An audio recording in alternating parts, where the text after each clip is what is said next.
ദൃശ്യം എന്ന മലയാള സിനിമയിലൂടെ മലയാളികൾക്ക് ഏറെ പ്രിയങ്കരിയായ താരമാണ് അൻസിബ. നിരവധി സിനിമകളിലൂടെ താരം നമുക്ക് മുന്നിൽ എത്തിയിട്ടുണ്ട് എങ്കിലും ദൃശ്യത്തിലെ കഥാപാത്രമാണ് ഏറ്റവും അധികം ശ്രദ്ധ നേടിയത്. കഴിഞ്ഞ ദിവസം വിൻസിയുടെയും ഷൈൻ ടോം ചാക്കോയുടെയും ഒരു പ്രശ്നത്തിൽ അൻസിബയുടെ ഒരു ഫോൺ കോൾ നമ്മൾ എല്ലാവരും കേട്ടതാണ്. അൻസിബയുടെ പ്രതികരണം വളരെ ശക്തമായ ഒരു പ്രതികരണം തന്നെ ഒരു ചാനലിനോട്, ഒരു മാധ്യമ സ്ഥാപനത്തിനോട് അൻസിബ നടത്തിയിരുന്നു.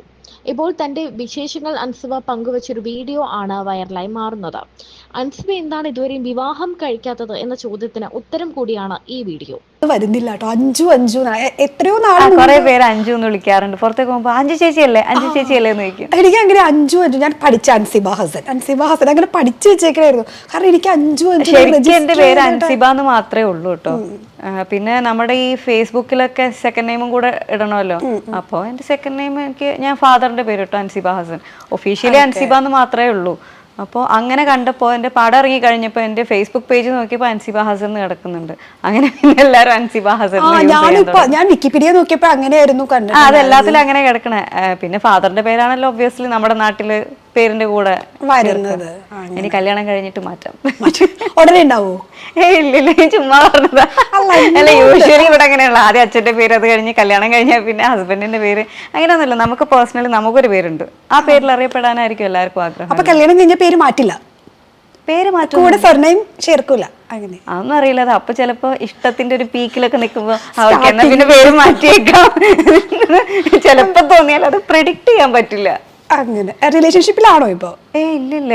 എന്നാലും ഇല്ലില്ല, ഞാൻ പറഞ്ഞതാ. അതിപ്പൊ ഞാനില്ല ഇല്ല എന്നൊക്കെ പറഞ്ഞിട്ട് പിന്നീട് ഞാൻ കല്യാണമൊക്കെ കഴിച്ച് ഹസ്ബൻഡിന്റെ അടുത്ത് ഭയങ്കര സ്നേഹമൊക്കെ കൂടി നിൽക്കുന്ന ഒരു ടൈം ആണെങ്കിൽ എന്നാ പിന്നെ ഹസ്ബൻഡിന്റെ പേരൊക്കെ ചേർത്തേക്കാന്ന് തോന്നിയാലോ. അപ്പൊ അന്നത്തെ ഇന്റർവ്യൂ വൈറൽ കട്ട്സ് ആയിട്ട് ഇങ്ങനെ പോകും. വൈറൽ കട്ട്സിന്റെ മാത്രമല്ല, അങ്ങനെ എന്തായാലും അങ്ങനെ പോസിബിലിറ്റി ഉണ്ടല്ലോ അങ്ങനെ ചിലപ്പോ നടക്കാൻ.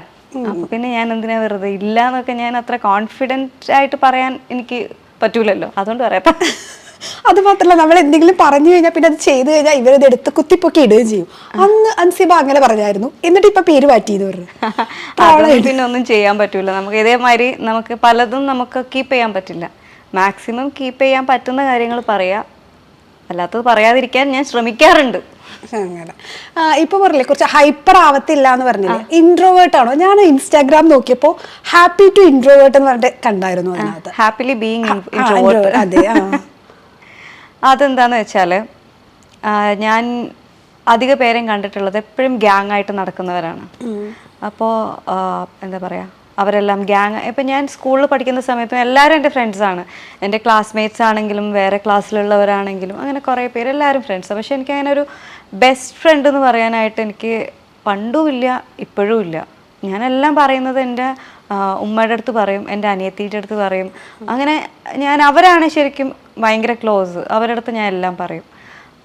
അല്ലാതെ എനിക്കൊരു ബെസ്റ്റ് ഫ്രണ്ട് എന്ന് പറഞ്ഞിട്ട് ഒരാളുടെ പേര് പറയാറില്ല. എല്ലാവരുമായിട്ട് ഞാൻ ഫ്രണ്ട്ലി ആണ്. ഇപ്പോൾ ചിലരൊക്കെ ബെസ്റ്റ് ഫ്രണ്ടിൻ്റെ കൂടെ അല്ല ബെസ്റ്റ് ഫ്രണ്ട്സ് ഉണ്ടാവും ഒരു 4-5 പേര്. അവർ മാത്രം സിനിമ കാണാൻ പോവുക, അല്ലെങ്കിൽ അവർ മാത്രം കളിക്കുക ഒരുമിച്ച്, അങ്ങനെയല്ല. അപ്പം ഞാൻ എൻ്റെ ക്ലാസ്സിൽ ഞാൻ എപ്പോഴും ഫസ്റ്റ് ബെഞ്ചിലോ അല്ലെങ്കിൽ സെക്കൻഡ് ബെഞ്ചിലോ ആയിരുന്നു ഇരുന്നത്. അപ്പോൾ എനിക്ക് കുട്ടികൾ ഇങ്ങനെ മാറിയിരുന്നാലും എനിക്കൊരു കുഴപ്പമില്ല. കാരണം ഞാൻ എല്ലാവരുമായിട്ടും ഓക്കെയാണ്. എനിക്ക് ഇന്ന ആളുടെ അടുത്ത് ഇരിക്കണം എന്നുള്ള ഒരു പ്രശ്നമില്ല. ബാക്കിയുള്ളവർക്ക് ഇപ്പോൾ ഒരു ടോയ്ലറ്റിൽ പോകണമെന്നുണ്ടെങ്കിൽ എടി നീ കൂടെ വരും, അങ്ങനെ ഒരാൾ കൂടെ വേണം. എനിക്കത് വേണ്ട, ഞാൻ ഒറ്റയ്ക്ക് പോയി വരും. ഞാൻ മിസ്സിൻ്റെ അടുത്ത് ചോദിച്ചിട്ട് ഞാൻ പോയി വരും. പണ്ട് മുതലേ ഞാൻ അങ്ങനെയാണ്. അപ്പോൾ അതുകൊണ്ട് എനിക്ക് ഒന്നിനും ആരും വേണമെന്ന് നിർബന്ധമില്ല. എനിക്ക് റെസ്റ്റോറൻറ്റിൽ പോയി ഒറ്റയ്ക്ക് ഇരുന്ന് ഫുഡ് കഴിക്കാൻ ഒരു പ്രശ്നവുമില്ല. ഒറ്റയ്ക്ക് പോയി ഒരു സിനിമ കാണാൻ പറഞ്ഞാൽ എനിക്ക് കംഫർട്ടായിട്ടുള്ള തിയേറ്ററാണ്, സേഫ് ആയിട്ടുള്ള തിയേറ്റർ ആണെന്നുണ്ടെങ്കിൽ എനിക്കൊരു കുഴപ്പമില്ല. ഇപ്പോൾ ഞാനിപ്പോൾ ഇവിടെ കൊച്ചിയിലാകുമ്പോൾ ഞാൻ ലുലുവിൽ ഒറ്റയ്ക്ക് പോയിരുന്ന സിനിമ കാണാറുണ്ട്, എനിക്കൊരു കുഴപ്പമില്ല.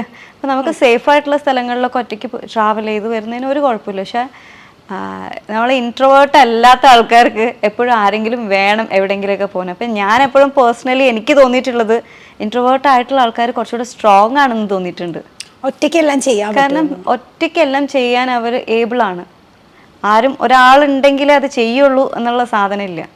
അപ്പം എനിക്ക് അങ്ങനെ തോന്നിയിട്ടുണ്ട്. തെറ്റാണെന്ന് അറിയില്ല, എനിക്ക് അങ്ങനെ തോന്നിയിട്ടുണ്ട്. അപ്പോൾ ഫ്രണ്ട്സ് ഒക്കെ ഭയങ്കര കുറവാണോ? ഞാൻ പറഞ്ഞല്ലോ, എല്ലാവരും എൻ്റെ ഫ്രണ്ട്സാണ്. എല്ലാവരുമായിട്ട് ഞാൻ കമ്പനിയാണ്. ഞാൻ ആരുമായിട്ടും സംസാരിക്കാതിരിക്കൊന്നുമില്ല, എല്ലാവരുടെ കമ്പനി. പക്ഷെ ഞാനൊരു അങ്ങനെ ഒരു ലിമിറ്റിൻ്റെ മേലെ, അല്ലെ ലിമിറ്റിൻ്റെ മേലെ ഒന്നുമല്ല, അങ്ങനെ ഞാനൊരു ആ ഒരു ഫ്രണ്ട്ലി ഒരു ഹൈ ബൈ ജസ്റ്റ് സംസാരിക്കും, അത്രയേ ഉള്ളൂ. അല്ലാതെ ഞാൻ ഭയങ്കര കമ്പനി അല്ല ആരുമായിട്ടും. അതുകൊണ്ട് തന്നെ ഞാൻ ആരുമായിട്ടും പിണങ്ങാറുമില്ല. ആ ഓക്കെ, എല്ലാത്തിനും ഒരു ലിമിറ്റ് സെറ്റ് ചെയ്തിട്ടാണ് സെറ്റ് ചെയ്തതല്ല, ഞാൻ അങ്ങനെ ആയി പോയി. ഞാൻ ചിലപ്പോൾ വിചാരിക്കും ഓക്കെ മാറ്റാം, ഞാൻ ഇനി മുതൽ ഭയങ്കര ആക്റ്റീവായിരിക്കും, ഭയങ്കര ഹൈപ്പറായിട്ടൊക്കെ. പറ്റൂല, കുറച്ച് നേരമൊക്കെ നിൽക്കും. അത് കഴിഞ്ഞ് ഞാൻ വീണ്ടും നമ്മുടെ ഒരു ബേസിക് ക്യാരക്ടർ ചെറിയ പ്രായത്തിലേ രൂപപ്പെട്ട് കാണും, അത് മാറ്റിയെടുക്കാൻ പാടായിരിക്കും. ഇൻട്രോവേർട്ടായി അങ്ങനെ തന്നെയാണ് തുടക്കം മുതൽ. ഞാൻ ചെറുപ്പം തൊട്ടേ, ഞാൻ പറഞ്ഞല്ലോ, ഞാൻ ചെറുപ്പം തൊട്ടേ എനിക്ക് എല്ലാവരും ഫ്രണ്ട്സാണ്, എല്ലാവരോടും സംസാരിക്കും. എനിക്കങ്ങനെ പ്രത്യേകിച്ച് ഞാൻ പറഞ്ഞപ്പോൾ വാഷ്റൂമിലൊക്കെ പോകാനാണ് നമുക്ക് ക്ലാസ്സിലൊക്കെ ഉള്ള സമയത്ത് എപ്പോഴും ഒരു ഫ്രണ്ടിനെയും കൂട്ടേ പോകുള്ളൂ. ഇൻ്റർവെൽ സമയത്തൊക്കെ തോള് കൈയിട്ട് ഇങ്ങനെ നടക്കും, കൈയൊക്കെ പിടിച്ച് അങ്ങനെയൊക്കെ നടക്കും. എനിക്ക് അങ്ങനെ ഒന്നുമില്ല. എനിക്കിപ്പോൾ എൻ്റെ അടുത്ത് വന്നിട്ട് ചില കുട്ടികളൊക്കെ ഭയങ്കര ഫ്രണ്ട്സ് ആയിരിക്കും, അവർ പിണങ്ങുമ്പോൾ അവർക്ക് ആരും ഉണ്ടാവില്ല കൂട്ട്. അപ്പോൾ എൻ്റെ അടുത്ത് വന്നിരിക്കും, ഇവിടെ ഇരുന്നോട്ടെ, ഞാൻ പറഞ്ഞാൽ ഓക്കെ. അപ്പോൾ ഞാൻ പുറത്ത് പോകുമ്പോൾ എൻ്റെ കൂടെ വരും കളി. പിന്നെ 2 ദിവസം കഴിഞ്ഞ് അവർ വീണ്ടും നന്നാവും. അപ്പോൾ ഈ വന്ന പുതിയ ഫ്രണ്ട് തിരിച്ച് അങ്ങോട്ട് തന്നെ പോകും. പക്ഷെ എനിക്കത് ഫീൽ ചെയ്യാറുമില്ല. അയ്യോ 2 ദിവസം എൻ്റെ അടുത്ത് ഭയങ്കര ഫ്രണ്ട്ലി ആയിരുന്നിട്ട് ഇപ്പൊ വീണ്ടും നന്നായപ്പോൾ മറ്റേ ഫ്രണ്ടിന്റെ അടുത്ത് പോയല്ലോ, അങ്ങനത്തെ കുഴപ്പവും എനിക്കില്ല.